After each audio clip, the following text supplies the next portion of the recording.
Do you remember those TV sitcoms from the 70s that came and went so fast, you almost wondered if you'd dream them? Shows that flickered across the screen for just one season, enough to leave a trace in your memory, but not enough to survive the network's axe? That's what we're diving into today. 25 TV sitcoms from the 1970s that were canceled after one season, and maybe, just maybe, you remember one or two, because sometimes the ones that fade the fastest are the ones that hit the hardest, the ones tied to that smell of popcorn in the living room, your dad's laugh echoing from the couch, or that static hum of the old television warming up on a Saturday night. You see, TV in the 70s was different. There was no streaming, no second chances, no renewed by popular demand. If a show didn't hook the audience immediately, it vanished. But in those brief bursts, those 13 or 22 episodes, something real and beautiful still happened. They captured who we were, even for a moment. Let's go back and remember them together. You probably don't remember The Good Life, and that's exactly why it's first. It aired in 1971, starring Larry Hagman and Donna Mills as a couple who decided to give up their comfortable suburban life and become servants for a wealthy family. It was clever, satirical, and full of that dry, upper-middle-class humor that NBC thought would be the next Green Acres. But here's the thing, you could almost smell the wood polish from the mansion set, hear the soft tinkle of the crystal glasses, and feel that quiet rebellion in the air. The show was about class and choice, about pretending to be someone you're not, to escape the emptiness of modern success. In the world before social media envy, that idea was decades ahead of its time, but viewers didn't quite know what to make of it. It was canceled after just one season. Tell me, have you ever watched something you knew was too smart for its own time?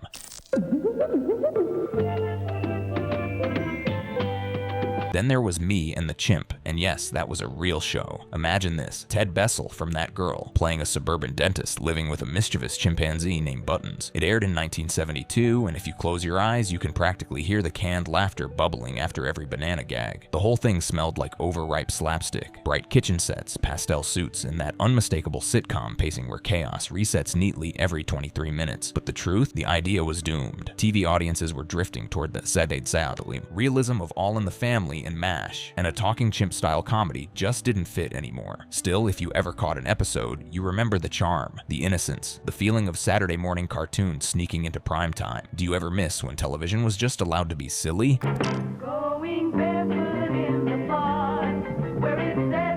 Now let's talk about Barefoot in the Park. Not the film, the short-lived ABC sitcom adaptation from 1970 starring Scoey Mitchell and Tracy Reed. It was groundbreaking, the first American TV sitcom with a predominantly black cast since Amos and Andy. Based on Neil Simon's play, it followed a newlywed couple navigating life in a tiny New York apartment. The chemistry was there, the laughs were gentle, and the city, oh, that 1970 Manhattan, felt alive through every line. You could hear the hum of the street outside the window, smell the rain on the fire escape, feel the optimism of a generation trying to redefine love and marriage. But backstage tension and network discomfort with its black leads led to cancellation after just 12 episodes. It wasn't the show that failed, it was television itself that wasn't ready. Do you remember how radical it felt the first time you saw love on screen that looked like the real world? Here's one that still feels like a lost gem. Temperatures Rising, 1972, a medical comedy that aired on ABC and starred James Whitmore and later Cleavon Little. It tried to blend the absurd with the serious. A hospital where doctors were as dysfunctional as their patients. You could smell the disinfectant, see the mint green walls, hear the beeping of the machines under a layer of laugh track. It wanted to be MASH, but with less war and more white coats. The constant retooling, though, killed it. 3 versions in one season. Viewers didn't know what show they were watching anymore. But that's what made the 70s so wild. Networks threw ideas at the wall to see what stuck. Sometimes they got Happy Days, sometimes Temperatures Rising. Didn't you love when TV was unpredictable, when you could turn on the set and not know what you were about to feel?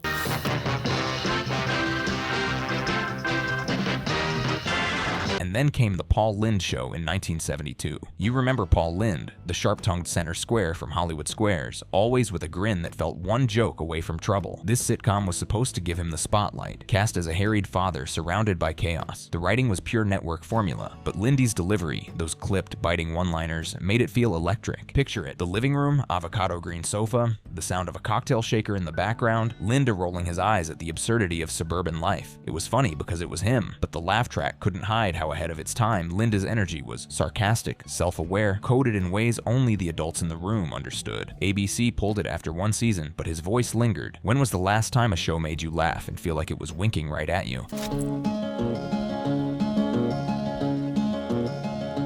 When I woke up this morning. Do you remember the Texas Wheelers from 1974? It starred a young Mark Hamill just a few years before Star Wars, alongside Jack Elam as their rough-around-the-edges father trying to raise his kids in rural Texas. The show smelled like dust and motor oil, felt like faded denim and porch lights buzzing with moths. It was tender in that rough, unpolished way that only 70s television could pull off. But timing is everything. It premiered opposite Sanford and Son and got crushed in the ratings. Only 4 episodes aired before ABC gave up. Have you ever loved something that never got its chance to grow? On a time when things were rotten, not just food but also caves were rotten. Let's not forget When Things Were Rotten, Mel Brooks' 1975 spoof of Robin Hood. Long before Men in Tights, Brooks brought his zany humor to television with Dick Gautier as Robin. It was fast, absurd, and drenched in that unmistakable Mel Brooks style. Puns, pratfalls, and the kind of jokes that landed better the second time you heard them. You could feel the energy, the way the cast almost couldn't believe they were saying those lines. But the humor was too niche for network TV, and after 13 episodes, it vanished. Yet years later, the same concept would become a box office hit. Isn't it strange how the world sometimes catches up to laughter too late?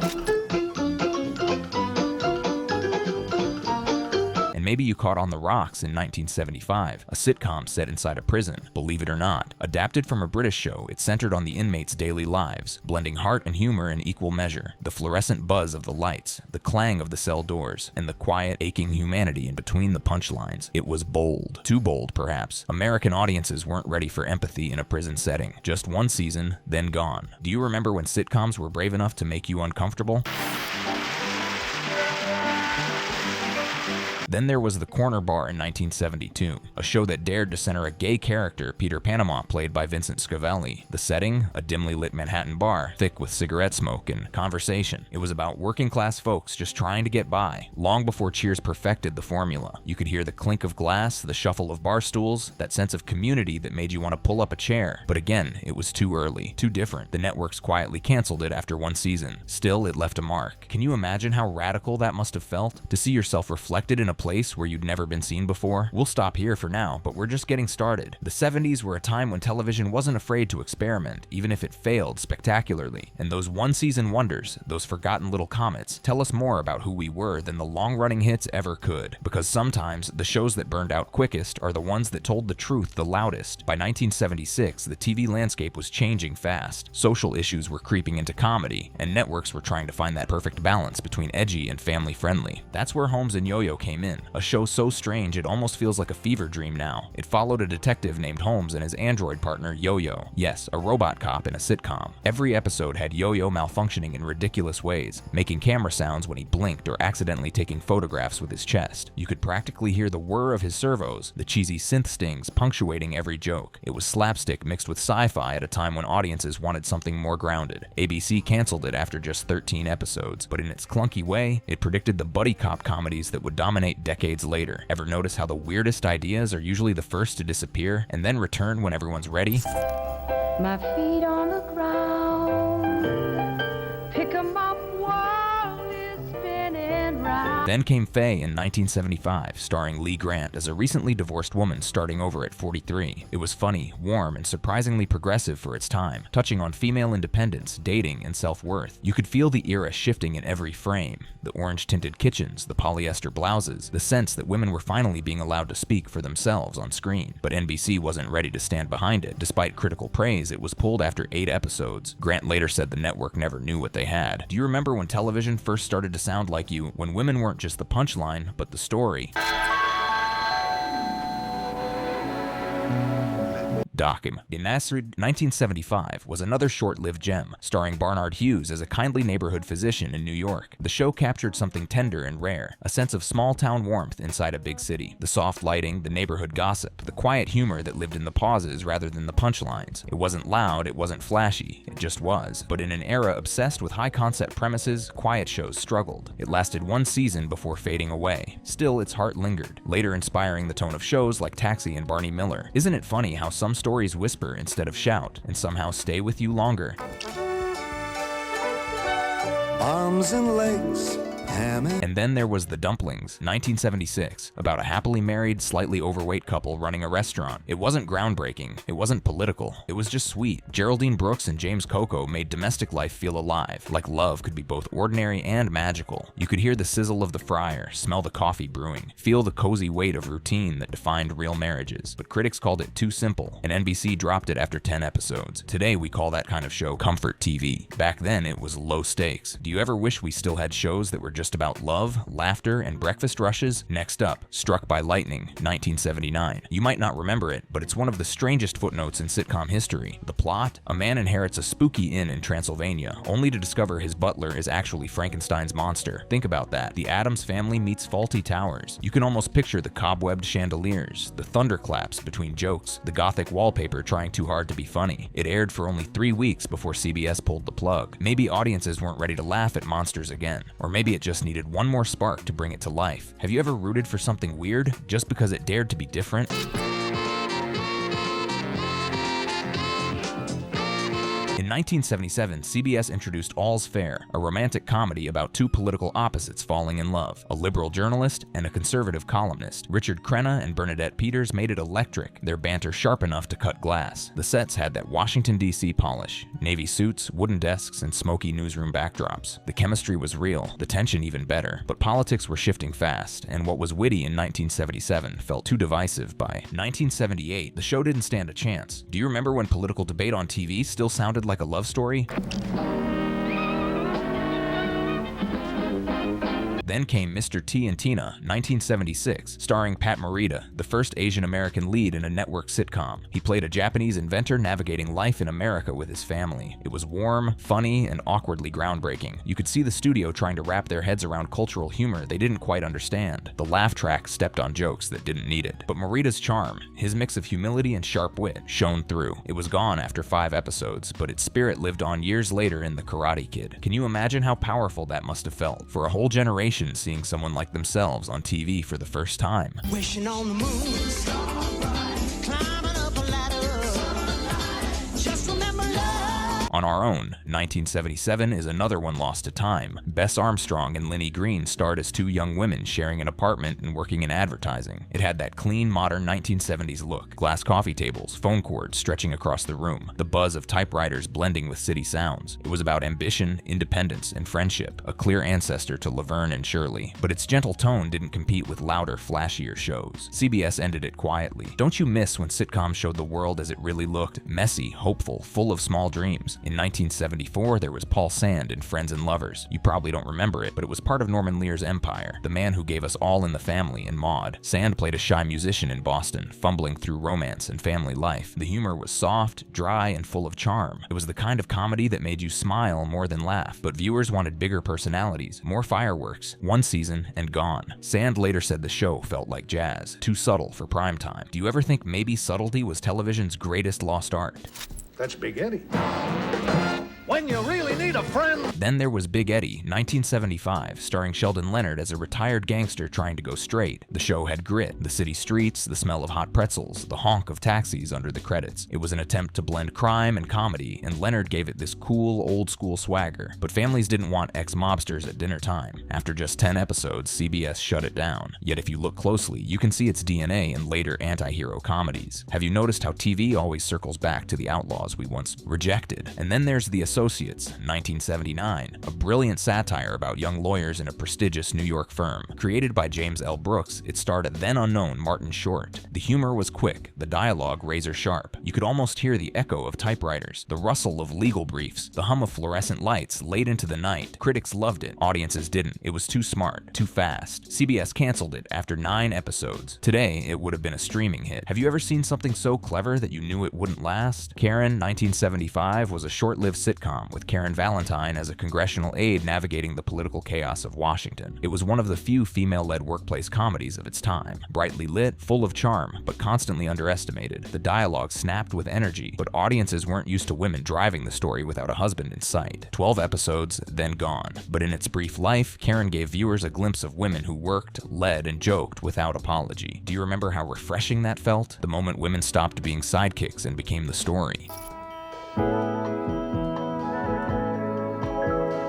There is nothing else. Let's not forget We've Got Each Other, 1977, a gender-flipped comedy where the wife worked as a photographer and the husband stayed home to write. It was light, funny, and full of heart. The shag carpeting, the rotary phones, the tender awkwardness of a marriage flipping expectations. It was decades ahead of its time. CBS didn't know how to market it. One season later, it was gone. But its premise quietly predicted the modern sitcom dynamic we take for granted now. Have you noticed how what once felt strange eventually becomes normal, and we forget who tried it first? We're halfway through these forgotten treasures, and by now, a pattern is clear. The 1970s were fearless. Networks experimented, creators took chances, and even when the world wasn't ready, they kept pushing the limits of what a sitcom could be. Each of these one-season wonders was a spark, brief, bright, and gone too soon. But together, they form the constellation of what television used to be: unpredictable, imperfect, and deeply human. By the late 70s, networks were desperate to find the next big hit. But for every Three's Company or Happy Days, there were dozens of hopefuls that never got their second chance. Some failed because they were too strange, others because they were too sincere. Yet each carried the same pulse of the decade, the sound of a studio audience laughing at a world that was still figuring itself out. Take Love American Style's forgotten cousin, Love American Style 2, 1974. ABC tried to revive the anthology format that once celebrated quirky vignettes about romance, but the magic was gone. The colors were there, the saturated reds and purples, the groovy music, the same dreamy optimism. But by 74, the world had changed. Love wasn't light anymore. It was complicated, political, uncertain. The revival fizzled in 6 episodes. Still, those short sketches of Love's awkward moments captured something pure. How the 1970s tried to stay innocent, even as innocence was slipping away. Do you ever wish life still felt that easy? That even heartbreak could end with a laugh track?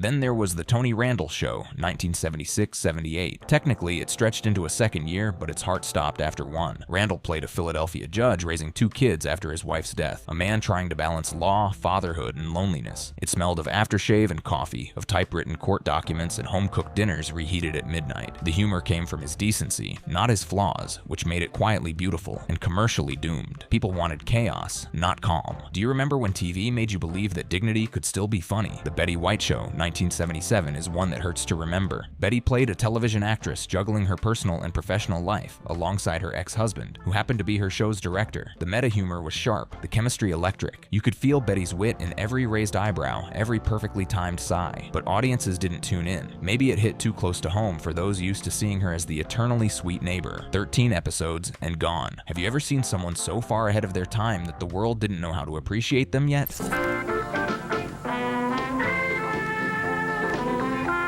And then came Carter Country, 1977-79, about a southern sheriff's department. It lasted technically 2 seasons, but never quite found its footing. It was trying to satirize small-town politics in the South, but often fell into the very stereotypes it wanted to critique. Still, it gave viewers something few shows dared to: a raw look at authority, class, and the tension between tradition and progress. You could hear the crickets in the opening scene, smell the dusty courthouse, feel the sweat of summer in every frame. Do you remember when sitcoms tried to tell uncomfortable truths, even if they stumbled doing it?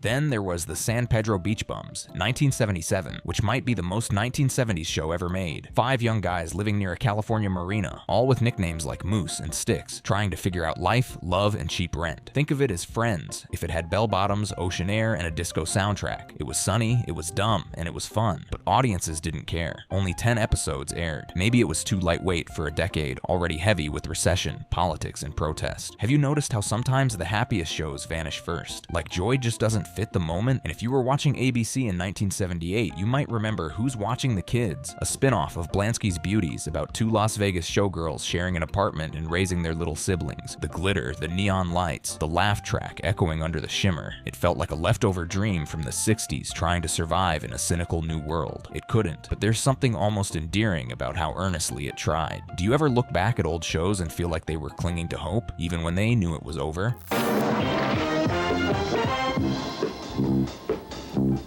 Another curious entry was The Waverly Wonders, 1978, starring Joe Namath, yes, the football legend, as a washed-up athlete turned high school teacher. It sounded like it should have worked, right? The charm of a sports hero finding redemption. But Namath wasn't an actor, and the scripts couldn't hide it. The show had heart, though. The gym smell, the chalk dust, the bleachers full of misfit kids looking for guidance. NBC aired just 3 episodes before pulling it. Have you ever watched someone try something new, knowing it would fail, but loving them for trying anyway?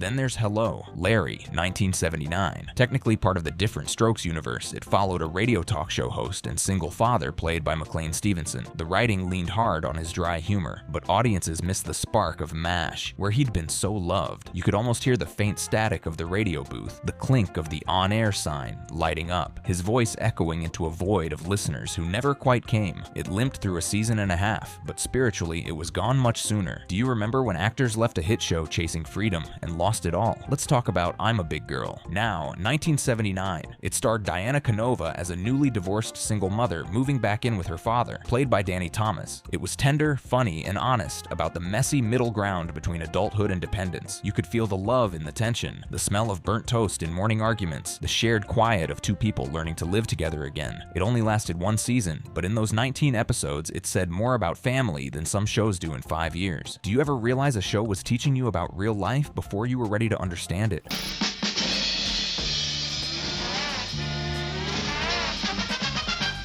And then there's Operation Petticoat, 1977, based on the Cary Grant film. Picture this, a bright pink submarine staffed by men and women, equal parts chaos and charm. Jamie Lee Curtis had her first big TV role here. The show smelled like salt water and diesel, the clang of the sub's pipes mixing with bursts of laughter. It was absurd, sometimes sexist, sometimes sweet, but it moved. Still, CBS couldn't keep the momentum. The audience drifted. One season, then it sank quietly beneath the waves. Do you ever think about how TV once let itself be ridiculous and how that made it lovable?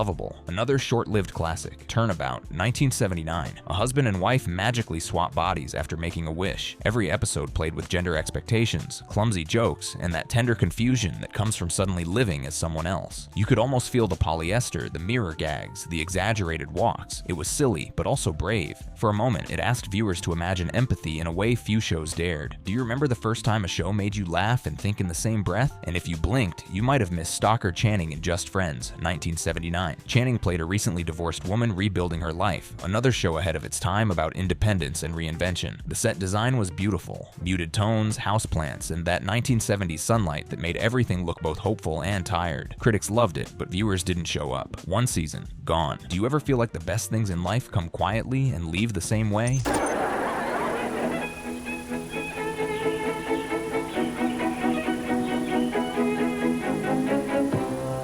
Then came The Last Resort, 1979, a workplace comedy about staff at a Miami hotel. It had everything: bright uniforms, humid nights, the rhythm of a place caught between glamour and exhaustion. It tried to be the MASH of hospitality, but the humor never clicked. Still, if you were there, you might remember the music, the way it wrapped around the clinking glasses and endless chatter of guests who'd never return. Have you ever visited a place once and still remember the sound of it years later?